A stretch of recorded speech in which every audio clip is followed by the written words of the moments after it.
Ayan, so good morning.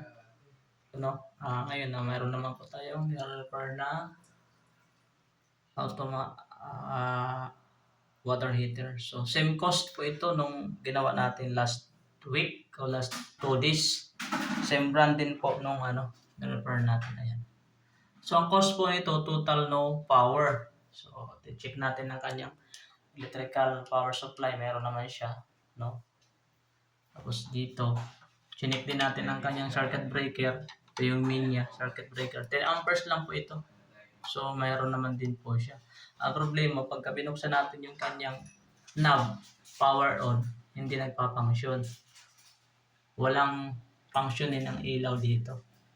So, ngayon, ang ginawa natin, nireset natin ang kanyang thermostat or thermistor. Ayan, nireset natin yan. Ayan.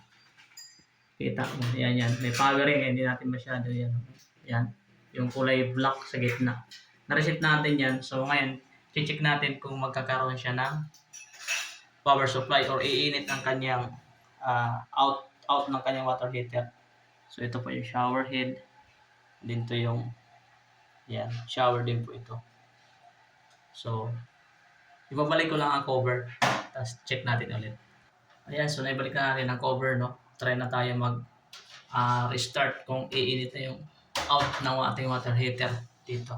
Or doon sa faucet, lalabas. So, check natin yun. So, start muna natin. I-adjust natin yung kanyang heating. Yan. Tapos, open, turn on ang kanyang push button. No? Tayo natin kung iilaw yung kanyang indicator. So, ayan. Nagkaroon ng display. So, try natin buksan ng valve. Ayan. So, dito, no? Dito. Titingnan natin kung iinit yung lalabas sa tubig dito.